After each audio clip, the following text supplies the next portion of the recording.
Have you ever wondered what happens to the souls of murderers, maniacs, and people like Hitler after death?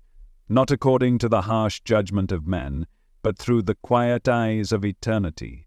You've probably been told that evil souls are cast into fire forever, that justice means eternal punishment. But there is a deeper story, older than scripture, more ancient than vengeance. One hidden in the trance visions of a man who claimed to see beyond the veil. At Casey. For over 40 years, Casey entered altered states of consciousness and spoke from a place beyond logic, a place where time was fluid and the soul was eternal. He didn't preach damnation. He spoke of healing, even for the worst among us. According to Casey, death is not the end. It is not an escape. It is not a relief. For some, it is the beginning of a reckoning so raw that no fire could compare. Imagine a realm not made of flames, but of mirrors, where the soul relives every act, not from the outside, but from the inside of every person it ever touched. For a murderer, this means not just remembering the act, but becoming the victim, feeling their fear, their pain, their final thoughts over and over again, and not just the act itself, but the ripple it left. The child who grew up without a parent, the generations altered by grief, the echo of pain carried through time like a haunting chord. The soul must face it all, not to be punished, but to understand, to truly understand. Casey said the soul is not judged by some external deity, but by its own conscience once stripped of the ego. You become your own witness, your own jury, and eventually your own redeemer. But this doesn't happen instantly. Some souls, especially those steeped in violence, collapse into confusion when they cross over. Their ego still clings to the illusion of control. They don't move into the light. They don't even realize they've died. They remain stuck in a space Casey described as the shadows. Not hell, but inertia. A kind of spiritual fog where nothing progresses and no peace can be found. These are the souls who do not yet face what they've done, who deny, resist, justify. But even here the soul is not abandoned. Casey believed that no soul is ever truly lost, only delayed, and delay brings suffering. You may wonder how someone like Hitler, a man responsible for genocide, could ever be redeemed. But Casey's vision didn't see evil as static. He saw it as distortion, a soul that has forgotten its source so deeply that it creates destruction in the image of its own emptiness. But even the most lost soul still carries a fragment of divine spark, buried, but not gone. According to Casey, these souls are reborn, not as kings, not as tyrants, not as voices of power, but as the powerless, the outcast, the harmed. They are placed into lives that reflect the pain they once caused, not as revenge but as experience, because the soul learns best through direct knowing, not through punishment, but through becoming. A soul that caused great fear may be reborn into a life ruled by fear. A soul that oppressed may become the oppressed. This is not cruelty, this is balance. Karma, as Casey described it, is not about punishment. It is about resonance, about restoring vibration to harmony. And sometimes, harmony comes through heartbreak. But even then, the soul has choice. At every stage, even in suffering, the soul can begin to awaken, to remember what it once forgot, to turn toward the light, however slowly. Even the darkest soul carries the potential to evolve. But evolution is not guaranteed. Not every soul chooses to grow. Casey warned of what happens when a soul resists transformation over many lives, how it begins to fragment, to lose cohesion, to drift further from its own center. These are the souls that return, twisted, hollow, driven by ego and pain. They wreak havoc not out of malice, but because they've become estranged from their own essence. But even then, they are not forsaken, because the divine never closes the door. The soul can always return, even if it takes centuries, even if it takes lifetimes, even if it takes falling to the deepest depth of human experience, because there is no eternal punishment, only eternal opportunity. The soul is not saved by fear. It is saved by recognition, by the moment it sees what it has done, and feels it, and from that feeling desires to become something more. Casey believed that the prayers of the living could help these lost souls, that your compassion sends out ripples into the invisible world, that when you forgive, truly forgive, you create space for healing to begin. You cannot change the past, but you can become a source of light for those still trapped in its shadow, and somewhere, in a liminal space not bound by time, a soul feels that, and begins to stir. Oh, understand what happens to the souls of murderers, maniacs, and men like Hitler after death. You must first understand how Edgar Cayce saw the soul itself. He wasn't a preacher. He wasn't a philosopher in the traditional sense. Cayce was a humble man, a photographer, a devout Christian who, when in trance, could speak with astonishing clarity about realms no book had described. They called him the sleeping prophet, because only in sleep did his true sight awaken. Over the course of thousands of trance readings, Cayce painted a vision of the soul not as a fragile thing, but as eternal energy, energy that moves through lifetimes like waves through water, learning, forgetting, remembering, evolving. You are not your name, you are not your body, you are not the mistakes you've made or even the stories others tell about you. You are something far more ancient, more luminous, a traveler in time and form, a spark of the infinite clothed in temporary flesh. And in this vision, Cayce saw every soul, no matter how dark, as capable of return, capable of redemption, not through external forgiveness, but through the slow and sometimes agonizing process of inner recognition. He spoke of divine law, but not as punishment. He spoke of karma, but not as vengeance. He saw the universe not as a system of reward and retribution, but of learning, of energetic correction, of restoring balance to vibration.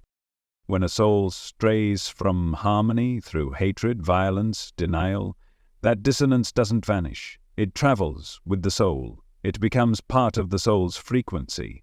It echoes across time, drawing experiences that match it, not to punish, but to teach. So even the darkest souls, even those whose names send shivers down our spines, are not cast away forever. They are not beyond the reach of the divine. They are not lost, only delayed. And delay, in Cayce's view, is often its own form of suffering. He saw the soul's journey as circular, moving through cycles of choice, consequence, and return. A soul may rebel, may descend, may choose again and again to cause harm, but it cannot escape its own truth. It cannot flee the part of itself that knows, and that knowing is the seed of transformation. Cayce's teachings were not naive. He didn't pretend that monstrous actions carry no weight. On the contrary, he believed that the more harm a soul causes, the longer and more difficult its path back to the light. But he also believed that the light is never removed, that no matter how far a soul wanders, the source waits patiently, lovingly, unwaveringly. Because the soul is not seen as wicked but wounded, not condemned but confused, not rejected but invited again and again to remember what it truly is. And in Cayce's eyes, what it truly is divine. Your soul, my soul, even the soul of one who ordered genocide. It's a difficult idea, almost unbearable, because we want to believe in justice. We want to believe some things are unforgivable. But Cayce asked us to look deeper, to ask not just what evil deserves, but what heals it. And his answer, again and again, was the same: time, experience, and the soul's own willingness to see. It may take lifetimes, it may take wandering through darkness so dense it feels like death itself, but even the most shattered soul can turn. Even the most destructive energy can be realigned. Because beneath every cruelty, every distortion, every act of hatred, there is still a spark that cannot be extinguished, only forgotten.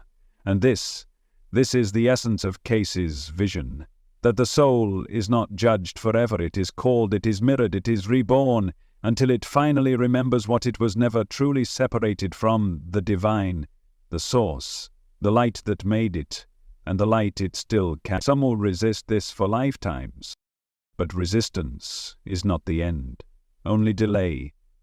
And even delay, no matter how long, cannot outlast eternity. After the body falls away, and the final breath leaves, something astonishing happens. According to Edgar Cayce, the soul is not greeted with judgment, but with reflection, not by a divine hammer, but by a mirror. He called it the life review, and it is nothing like a list of sins. It is an immersion. You don't watch your life from above, you enter it, not from your own eyes, but from the eyes of every person you touched. You feel what they felt, you see what they saw, and most of all, you absorb what you caused. The pain, the love, the confusion, the joy, every wound and every healing, every kindness and every cruelty, every moment. Through their perspective, if you help someone, you experience their relief, their gratitude, the warmth they carried because of you. But if you harmed someone, you become the one harmed. You feel the terror of the victim, the despair of the mother, the fear of the child. And not just for the moment of the act, but for the ripple it left behind. Because every action creates consequences, and every consequence belongs to someone's heart.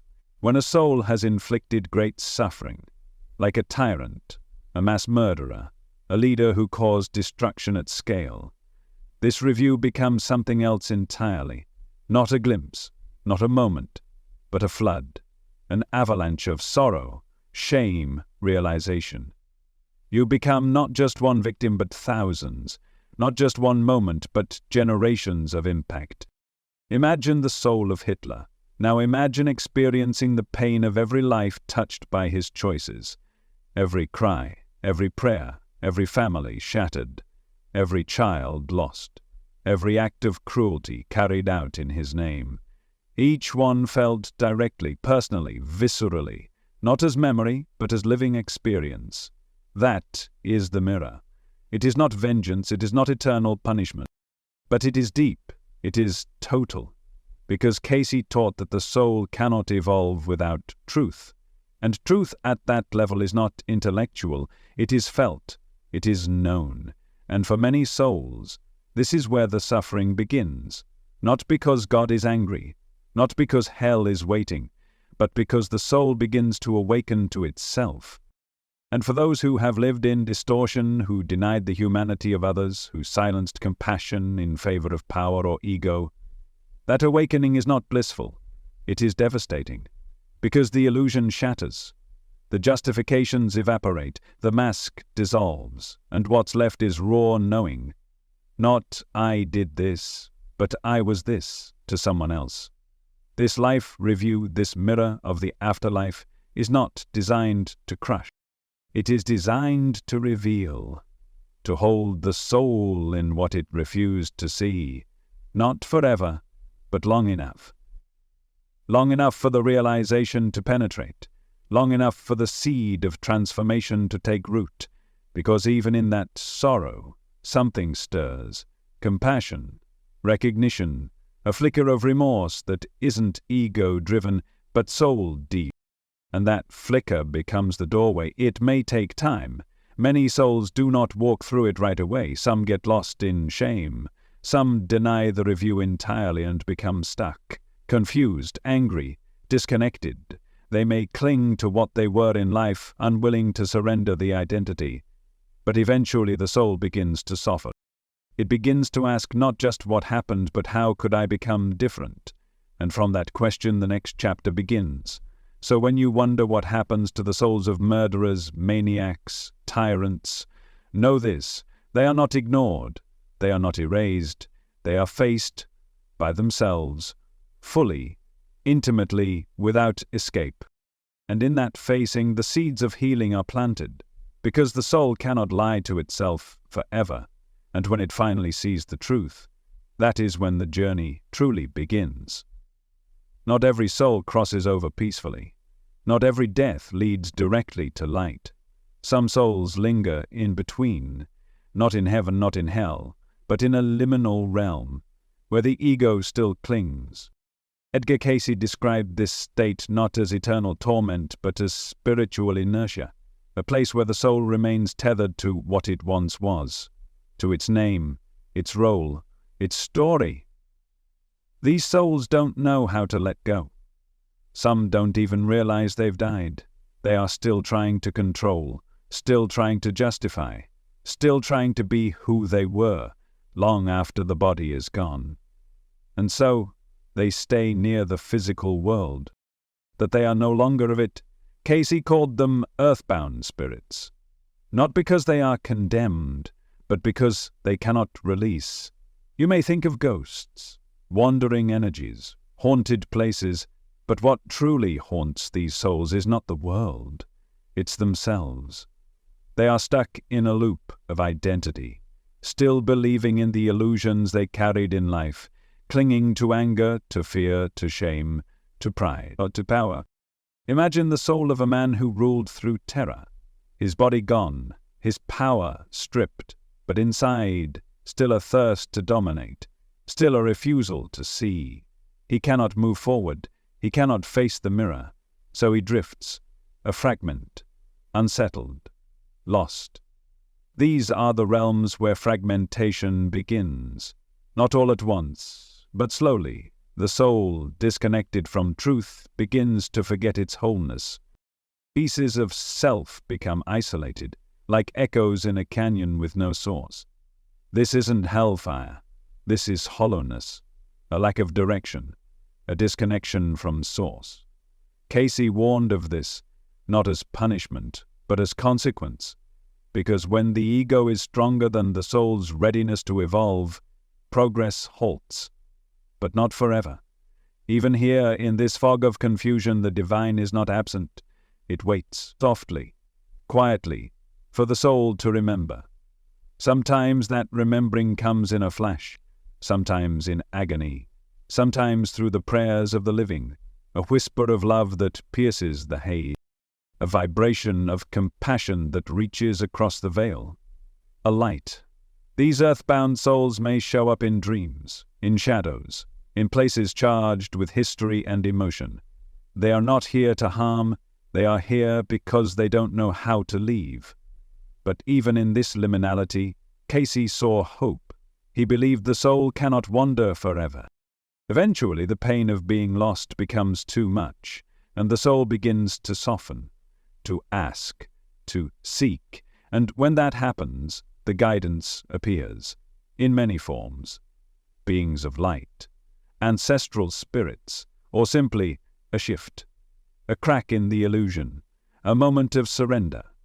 And with that surrender the soul begins to rise again, not because it has been saved, but because it chose, finally, to let go. So when you think of punishment after death, think instead of stagnation, of being stuck in a story that no longer fits, and realize the greatest suffering isn't inflicted from without.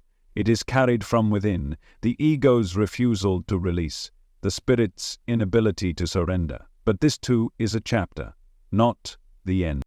Only a pause, a shadowed rest, before the light returns. Eventually the soul moves again, when it can no longer bear the weight of what it's become, or when the fog begins to lift. It returns, to matter, to form, to another life, and in that life lies a chance. Not a clean slate, but a carefully chosen mirror. This is the essence of reincarnation, not just recycling, but refinement, not escape, but opportunity. Edgar Cayce saw each life not as random, but as exact, as medicine, as echo, as precise alignment with what the soul most needs to experience in order to evolve.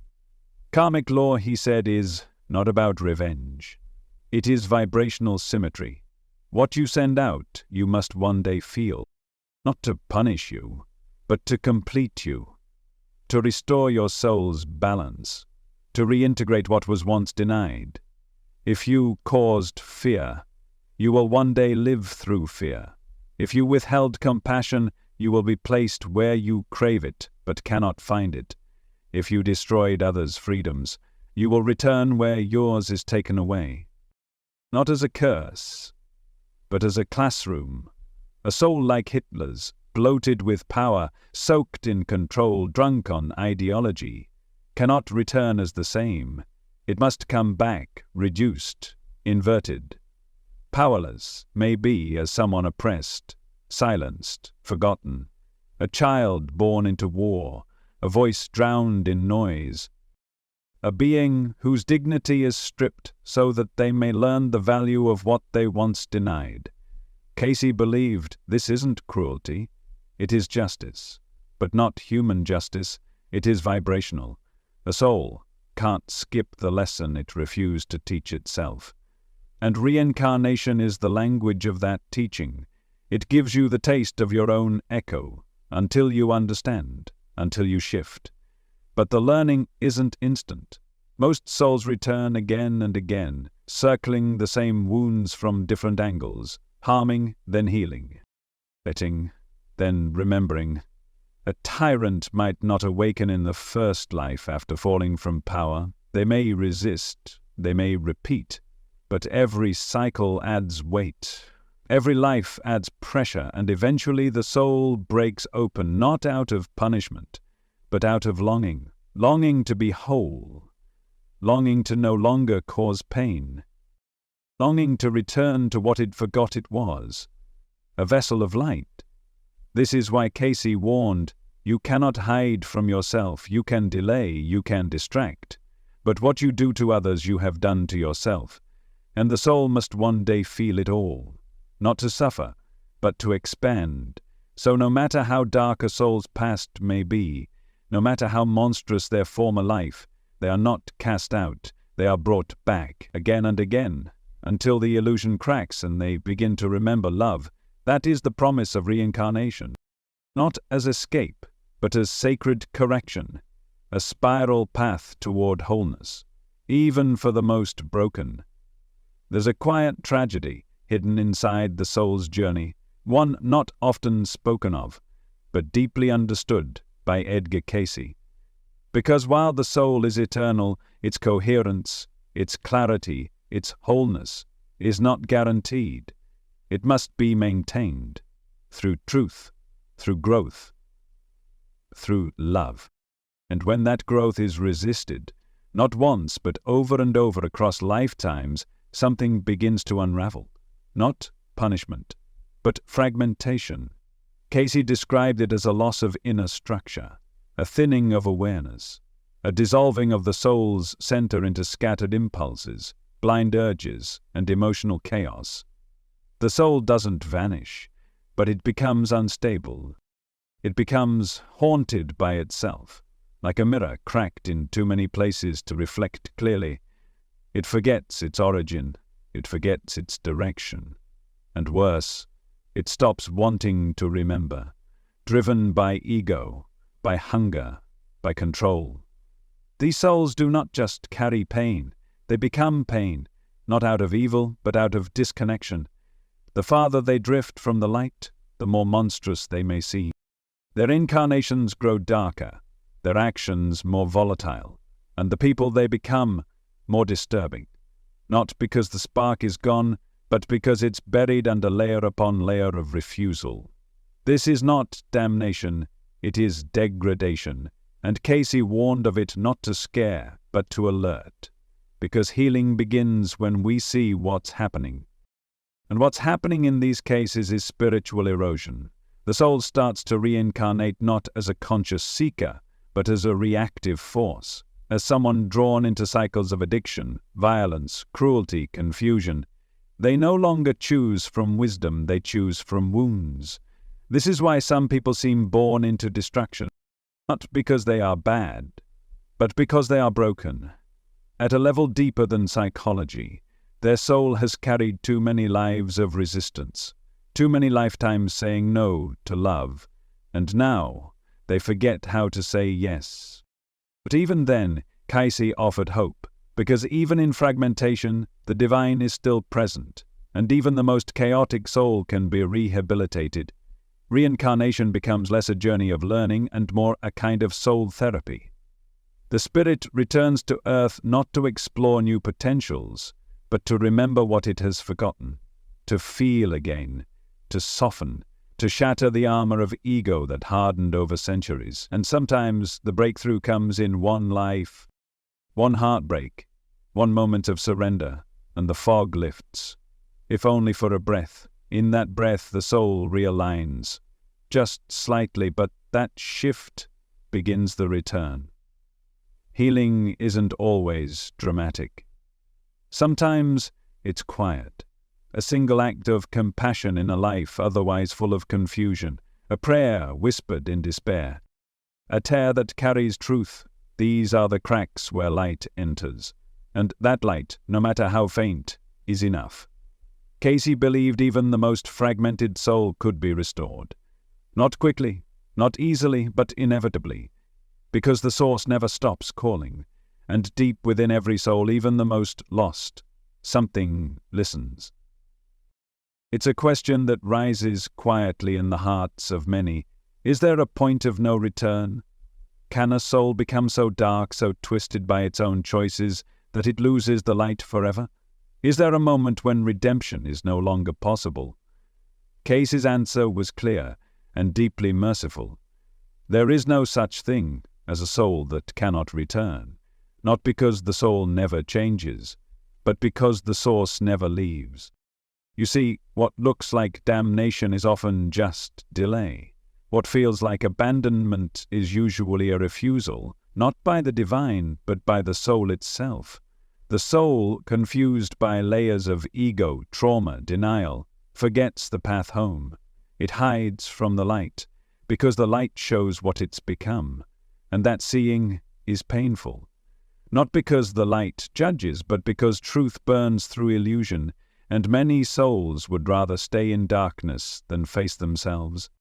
So they delay. They wander, they fall deeper into confusion, into fear, into repetition. But even then, the spark is not gone.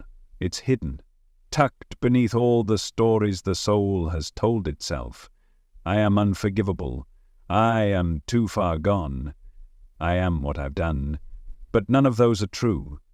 Because the spark, the divine within, is not earned.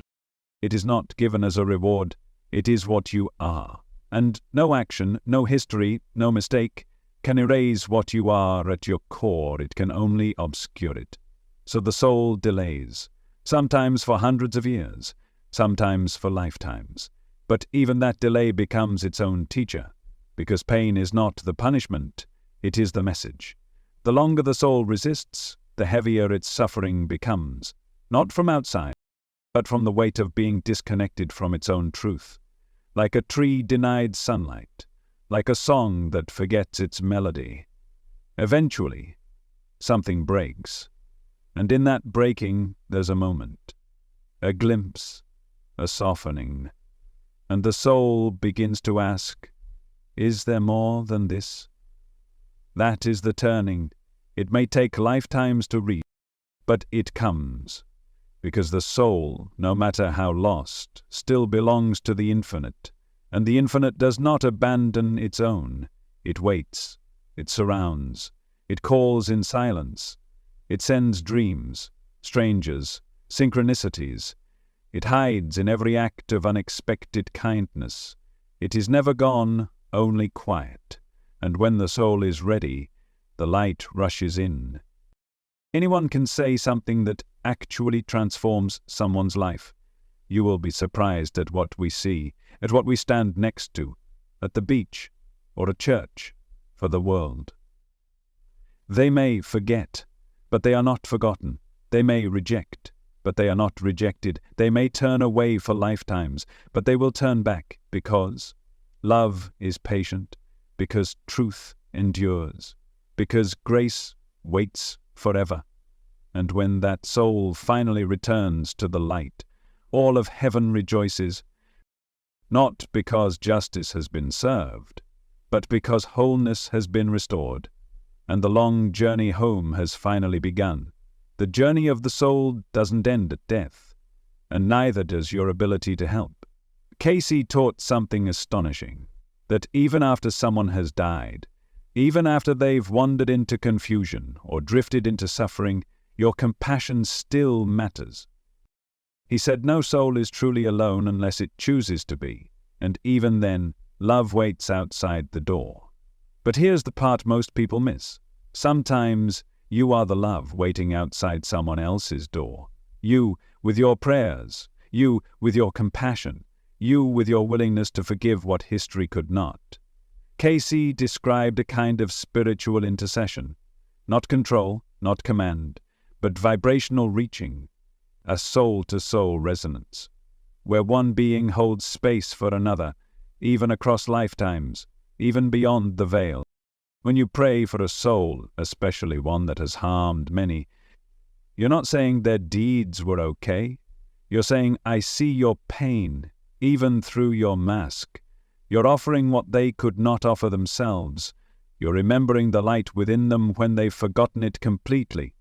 And Casey believed that this is powerful. Your thoughts carry energy. Your emotions ripple into the fabric of what is. And when you direct those with intention, through prayer, meditation, deep compassion, that vibration reaches out. Not metaphorically, literally. Even a soul stuck in inertia, wandering through liminal fog, can feel it. A sudden stillness. A flicker of warmth. A memory they didn't know they still carried. You may think you're just thinking, just lighting a candle, just whispering a name, but in the invisible world, waves are moving, and some of those waves reach hearts, long sealed in silence. It's not about fixing them. It's not about saving anyone. It's about becoming a beacon, a quiet lighthouse in a storm they may not yet know how to escape. And eventually some part of them turns toward it. You may never see it. You may never know it happened. But your presence becomes part of their path. You help lift what felt unliftable. And Casey believed this isn't just possible, it's essential. That souls lost in darkness are not beyond our reach. Because consciousness is not confined to bodies. It flows, it vibrates, it listens. And sometimes the prayers of the living are the only songs that reach those who've forgotten how to sing. This is not about moral superiority. It's about service. About choosing love even when history screams for hatred. Not to excuse, but to invite. Because love does not erase the past. It creates a future, one thread at a time. And you, quietly, might be weaving someone else's return, without even knowing it. There's a question that sits heavy in the heart, a name that seems to live beyond forgiveness. Hitler. We don't speak it lightly, because it carries the weight of millions of lives, generations of trauma, suffering so vast it echoes even now. And yet, even here, Casey did not flinch from truth. When asked about souls like Hitler, beings who unleash such horror that history itself split around them, Casey didn't offer fire and brimstone. He offered a mirror cracked and darkened, a soul fragmented, perhaps barely recognizable, not whole, not at peace, but still a soul, still part of the infinite, still subject to the laws of return, still redeemable in the deepest, slowest, most excruciating sense. Casey said that a soul like Hitler's would experience unimaginable suffering, not from punishment handed down from above, but from within, from the sheer magnitude of harm caused, from the unending ripple of grief, from the echo chamber of a life review that includes not only what was done, but what was denied, dismissed, destroyed. Imagine reliving the pain of every child torn from their mother, every scream in the dark, every life snuffed out because of hatred, not as a God observing from afar, but as the one feeling each heartbeat, each final breath, each shattered prayer. This is not abstract, it is intimate, it is immersive, and it is endless, until the soul begins to break. And from that breaking, healing may begin, but not quickly, because a soul that wielded that much power without love cannot return to power again, not yet. Casey taught that such a being would be reborn not into leadership, but into limitation, not into control, but into suffering, powerlessness, perhaps lives of illness, confinement, voicelessness, not as revenge, but as karmic resonance, to understand from the inside what it once inflicted from the outside. And yet, even here, the light waits, not as comfort, but as invitation. There is no shortcut for a soul like this, no bypassing the pain, no leap over the consequences, but there is a path, a long, winding, painful path through lifetimes of remembrance. The soul will struggle, it may resist, it may fragment further before it begins to heal, but eventually even the most shattered consciousness will feel the ember beneath the ashes, that faint, flickering pulse of what it once was, and what it can become again. It might take centuries, it might take ages of wandering, but Casey insisted, no soul is beyond reach. Even this one, even the name we can hardly say, the divine, that it embraces, not the deeds, but the potential buried beneath them. Because what you have done is not the same as who you are, not in the eyes of eternity, and so, the soul of a tyrant is not destroyed, it is returned, to the human condition, to fragility, to limitation, to lessons wrapped in silence, so that one day it may remember, not what it ruled, but what it once forgot to love. We carry images of justice shaped by fear, a courtroom, a judge with a gavel, a sentence passed down for all eternity. But that is human justice, limited, reactive, shadowed by the need to control. Divine justice is something else entirely. Casey saw it not as wrath but as balance, not as fury from above, but as reflection from within. There is no angry deity striking you down. There is only the law of return, the law that says you cannot escape yourself, not in life, not in death, not in the spaces in between. Because every thought, every action, every vibration, it belongs to you, and it follows you, not to punish, but to teach. This is not justice as retribution, this is justice as mirror. You will see yourself. You will feel what others felt because of you, not in accusation, but in invitation. Because divine justice doesn't say, you are bad. It says, this is what you've become. Do you still want to be this? It holds no grudge, it carries no hatred, it simply reflects perfectly. Casey believed that every soul must face the truth it once denied, not to be condemned, but to be completed, to understand, to integrate, to heal, because truth, when faced fully, transforms, and that transformation is the justice. Not torment, not exile, but evolution. In this vision there is no hell of flames. There is the heat of your own realization. There is no eternal prison, only the infinite space you give yourself to grow. Because divine justice never ends in distraction. It ends in clarity.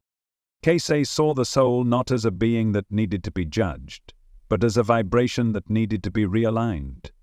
If you lived in violence, you must one day live in the experience of peace disturbed. If you caused despair, you must one day be the one who longs for hope. It is not revenge, it is resonance. You return again and again to the scenes you wrote until you finally rewrite them from the inside out. That is the mercy of this justice. It is not forced upon you, it is you. Every time you reach out in kindness, you begin to balance the scale. Every moment of empathy, every act of service, every breath of remorse, they all shift your frequency. You are not judged by your worst moment. You are met by your potential, and you are invited to rise. Even if you fall again and again, the invitation is never withdrawn. Casey said, There is no soul that does not eventually find its way home. Not because of leniency, but because of design. Divine justice is not a courtroom. It's a mirror. It's not eternal torment. It's eternal opportunity. Because the source doesn't give up. It waits. And when you're ready, it welcomes you, not as a sinner, but as a soul finally ready to remember. We carry images of justice shaped by fear, a courtroom, a judge with a gavel, a sentence passed down for all eternity. But that is human justice, limited, reactive, shadowed by the need to control. Divine justice is something else entirely. Casey saw it not as wrath, but as balance. Not as fury from above, but as reflection from within. There is no angry deity striking you down. There is only the law of return, the law that says you cannot escape yourself. Not in life, not in death, not in the spaces in between, because every thought, every action, every vibration, it belongs to you, and it follows you. Not to punish, but to teach. This is not justice as retribution. This is justice as mirror. You will see yourself. You will feel what others felt because of you. Not in accusation, but in invitation. Because divine justice doesn't say you are bad. It says, this is what you've become. Do you still want to be this? It holds no grudge. It carries no hatred. It simply reflects perfectly. Casey believed that every soul must face the truth it once denied. Not to be condemned, but to be completed, to understand, to integrate, to heal. Because truth, when faced, fully transforms, and that transformation is the justice. Not torment, not exile, but evolution.